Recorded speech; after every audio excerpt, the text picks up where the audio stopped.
Chapter 13 is about death, dying, and bereavement. It talks about preparing for death, managing death, and hospice care, as well as bereavement. One document that is useful in preparing and managing death is called the 5 Wishes. The 5 Wishes is an easy-to-use legal advance directive document written in everyday language. It helps all adults, regardless of age or health, to consider and document how they want to be cared for at the end of life.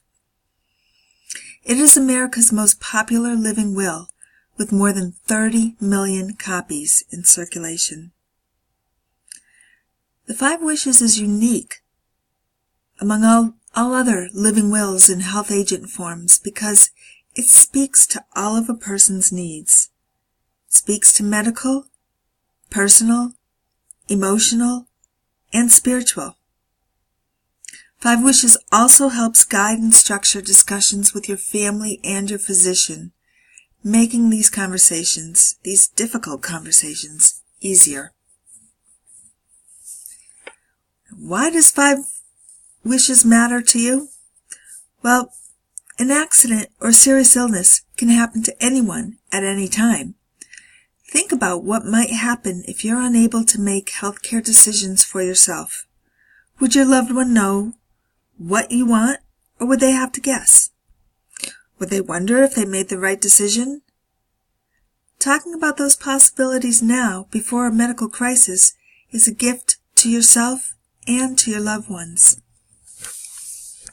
But something that most of us feel even more closely is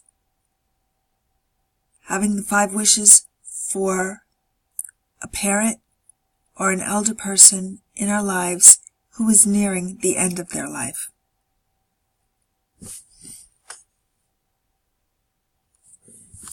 Now, in thinking about this difficult topic, it's important to realize that 100% of us are going to die.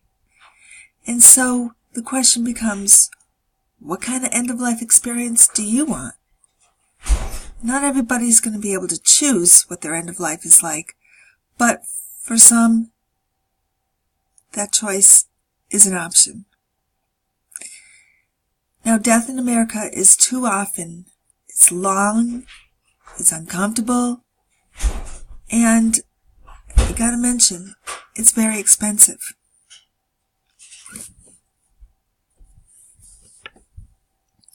%80 of Americans say that they want to die at home or at a place like home. However, 75% of us die in hospitals and nursing homes. 18% of Americans die in the intensive care unit. Now, living and dying is not about money. However, when the fear of death is so great that people will go to any extreme to avoid it, to prolong the life of somebody who is terminally ill, it ends up costing a lot of money. In 2008, Medicare paid out $50 billion for patients in the last 2 months of their lives. That's all these people who live long, healthy lives, and when they near the end of their life, they may have a terminal illness or an accident, some kind of disease, and they are in the hospital, and the doctors try and do whatever they can to cure that person, and it costs a lot of money, and it doesn't always work. Just a day in the intensive care unit can cost tens of thousands of dollars.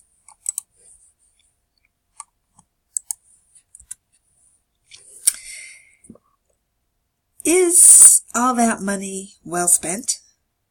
Well, sometimes families just want to do anything they can to save a loved one's life. And as far as people on hospice, their families are the ones that have the hardest time with the decision to to do hospice. One doctor says denial of death at some point becomes a delusion, and we start acting in ways that make no sense whatever. And one of those ways that makes no sense whatsoever is the pouring of money into what we want to believe is a cure when there is no obvious cure. There's two types of legal documents for people who are nearing the end of life. There's the living will and the healthcare proxy. Now, living will is something that most of us have heard of. It describes the kind of care that you do or you don't want. And it's something that you fill out while you're alive, saying the types of things, types of ways you want to be treated when you're dying. And a healthcare proxy is the person that you have named to make decisions for you, to speak for you when you can no longer speak for yourself. So that said, now we're talking about the 5 wishes. So why does anyone need the 5 wishes when you've got living wills and you've got healthcare proxies? Well, the 5 wishes are important to help to ensure that you receive the kind of care that you want. You specifically identify things that are important to you when you're dying. They're a gift to your loved ones, who otherwise they don't know. They may not know what decisions to make. They may not know what it is that you want done. How far should you go? Is there anything that's important to you? And regardless of your age or your health status, if you have 5 wishes document, update it periodically. So what's so special about the 5 wishes? Well, it's easy to use, easy to fill out, and it talks about specifics, gives you room for specific interventions. And a lawyer is not required, so it's not going to be a financial cost. 5 wishes addresses many levels of what a person wants.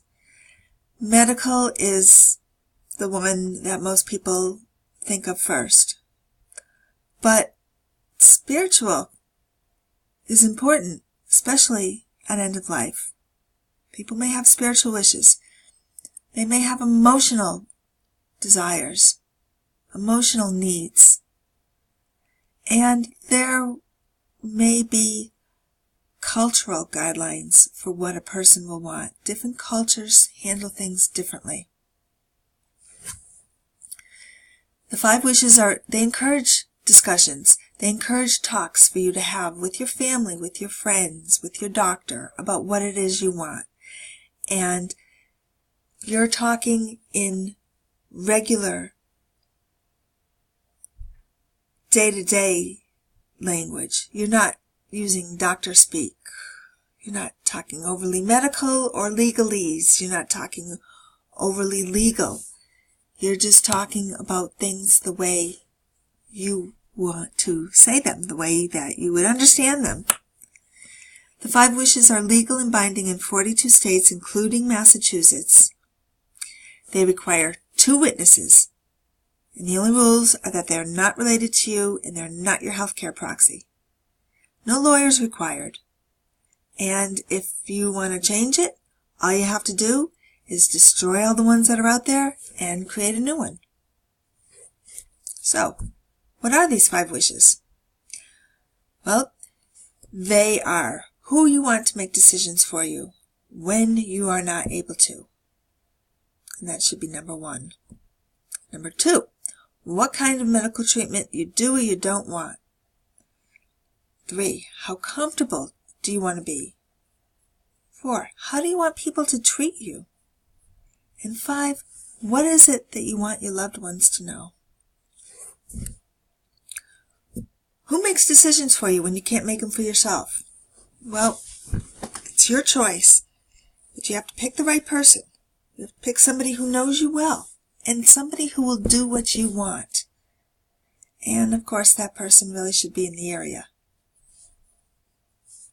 And you want to make sure that the person you choose to be your healthcare proxy, the person you want to make decisions for you, has to know what you want. What kind of medical treatment do you want or not want? Normally this is part of a living will, and it gives your instructions for pain. Do you want CPR? Do you want to be resuscitated? Do you want to be fed intravenously if you need to? And it clarifies what you want in several different types of scenarios. What if you're in a coma? What if you have a severe head injury? We're talking severe. 5 Wishes allows you to say how comfortable you want to be. What makes you comfortable? Is pain management really important to you? Or how about music? Do you have some favorite music that you want to be played for you when you're not well? Are there religious readings that mean a lot to you that you would want to hear? Would you want to go on hospice? How do you want people to treat you? Do you want everybody at your bedside and holding your hand, talking to you, saying prayers for you? Or would you rather pictures and not the person? Do you want to die at home? And what is it that you want your loved ones to know? Is there anything that you always wanted to say, but you were never able to say, but you want them to know? Something that's really important to you? Or what about your funeral wishes? Where do you want it to be? Do you want it to be a mass in a church? Do you just not want any kind of church involvement? Do you want certain songs, certain readings? Do you want to be buried? Or do you want to be cremated? Or do you not care? To do the 5 wishes, you need to carefully complete the form and the signing the 5 wishes form section at the end. You need to read the statement carefully. You have to have your 2 witnesses sign it, and then you need to sign in front of those 2 witnesses. Make copies of it for everybody. You keep the original, and make sure you talk about it with the people who need to know. This is all a part of Aging with Dignity. And it's all available online. If you Google Aging with Dignity, you will see all this information. And here's an example of a 5 Wishes document. As you can see, it's a sample. It explains what it is and how it can help. The states where it's recognized as a legal document. And as you can see, Massachusetts is one of those states. First thing, who do you choose to be your healthcare agent? First choice, second choice. And some instructions on how to make that choice. Second wish, what kind of medical treatment do you or don't you want?